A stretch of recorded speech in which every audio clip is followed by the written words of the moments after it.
اس واقعے کو ہوئے 10 سال گزر گئے۔ حیدرآباد کے لوگ کبھی اس کو فراموش نہیں کریں گے۔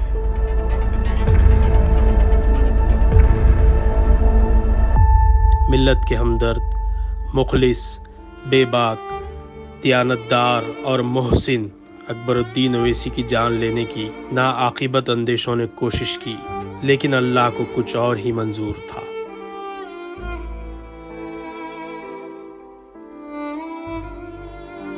قاتلانہ حملے کے بعد پوری دنیا میں اکبر الدین اویسی کے لیے دعائیں کی گئی۔ موت کے منہ سے وہ واپس ہوئے، کئی بیماریوں کا شکار ہوئے، ان کا جسم کمزور ہو گیا، لیکن قوم و ملت کی خدمت کا جذبہ ان میں دوبالا ہو گیا اور عوام نے انہیں اس طرح حبیب ملت بھی بنا ڈالا۔ جسم کمزور، پیٹ میں شدید تکلیف کے باوجود اکبر اویسی کی سیاسی، تعلیمی، طبی اور سماجی خدمات میں کوئی کمی نہیں آئی۔ اللہ نے انہیں دوبارہ زندگی دینے کے بعد قائد ملت نے جماعت کی کامیابی اور اس کی ترقی میں کافی اہم رول ادا کیا۔ مرکز سیاسی کے پیام کو انہوں نے ملک بھر میں پہنچایا۔ حملے کے 2 سال بعد اکبر الدین اویسی کو جیل کی صحبتیں بھی برداشت کرنی پڑی۔ ان کے خلاف کانگریس کی حکومت نے سازشیں کی۔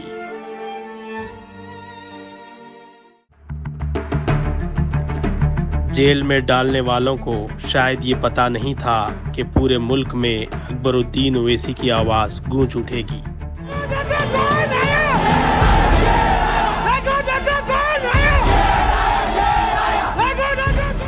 جیل سے رہائی کے بعد اکبر الدین اویسی نے آندھرا پردیش اور مہاراشٹرا کے مسلسل دورے کیے۔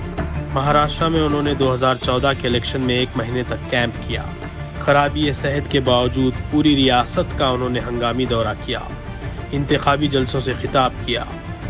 میں مہاراشٹر میں مسلمانوں کو شیر بنانے آیا ہوں، بننا شیر تو اٹھو متحد ہو جاؤ۔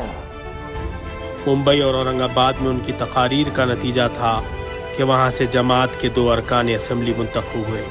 اس طرح جماعت نے ایک تاریخ رقم کی۔ گزشتہ 10 سال کے دوران قائد مجلس نے ایوان اسمبلی میں کامیاب نمائندگی کرتے ہوئے Shaadi Mubarak, chief minister overseas scholarship, Urdu کو دوسری سرکاری زبان کا موقف، انیس الغربا عمارت کی تعمیر، اوقافی جائیدادوں کا تحفظ کے علاوہ کئی ایسے کارنامے انجام دیے ہیں کہ جس کی نظیر دوسری ریاستوں میں کوئی پیش نہیں کر سکتا۔ تعلیمی میدان میں اکبر اویسی کے کارنامے پوری دنیا کے سامنے آیا ہے۔ سالار ملت ایجوکیشنل ٹرسٹ کا قیام اور کروڑوں روپے کی لاگت سے 15 عمارتوں کی تعمیر، ان عمارتوں میں نونہالوں کی مفت تعلیم کا انتظام اور 1 لاکھ سے زائد خواتین کو ہنرمند بنانا کوئی آسان کام نہیں تھا۔ گزشتہ 10 سال میں ملا گڑے میں KG تا PG عمارت کی تعمیر، مغل پورہ سلالہ میں اسکولز کی عمارتیں، ریاست نگر میں جونیئر کالج کی تکمیل، عمر کالونی میں ایک اور اسکول کا سنگ بنیاد۔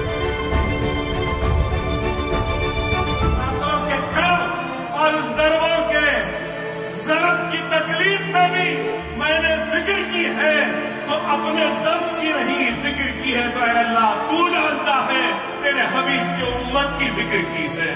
میں نے کبھی اپنے ذات کی، اپنی اولاد کی فکر نہیں کی، فکر کی ہے تو اے اللہ تیرے حبیب کی امت کی فکر کی ہے، تو اس جماعت کی فکر کی ہے، تو میرے صدر کی، میری عوام کی، اے اللہ تو ان سب کی حفاظت کر دے۔ تعلیمی میدان میں خدمت کا سلسلہ پوری زور و شور سے جاری ہے اور اکبر الدین اویسی ہر دن اس میں کچھ نہ کچھ تغیر اور تبدیلی لاتے ہیں۔ وہیں طبی میدان میں اویسی ہاسپٹل، ریسرچ سینٹر اور دکن میڈیکل کالج کے کیمپس کی مکمل نئی صورت گری۔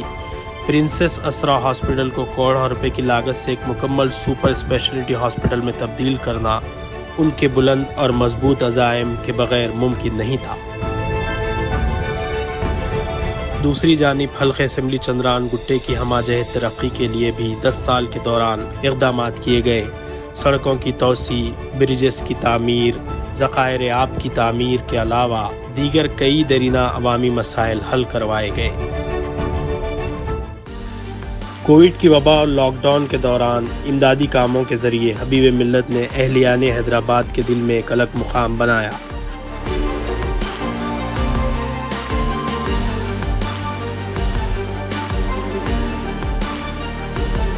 گزشتہ سیلاب کے دوران تو انہوں نے جس طرح سے کام کیا اس کو دیکھ کر لوگ ستائش کے بغیر نہیں رہ سکے۔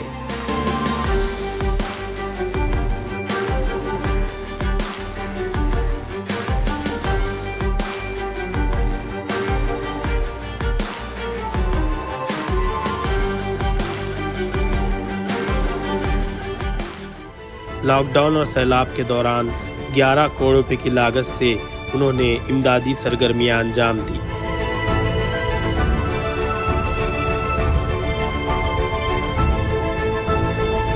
سخت بیماری، جسمانی کمزوری کے باوجود عوامی خدمت کا سفر جاری ہے۔ عوام کی بے پناہ محبت، ان کی دعاؤں اور مرحوم قائد سالار ملت سلطان صلاح الدین اویسی کی تربیت کا نتیجہ ہے کہ اکبر اویسی نے چاہے حالات کیسے بھی ہوں مایوسی کو قریب آنے نہیں دیا اور اپنی پوری زندگی عوام کے لیے وقف کر دی۔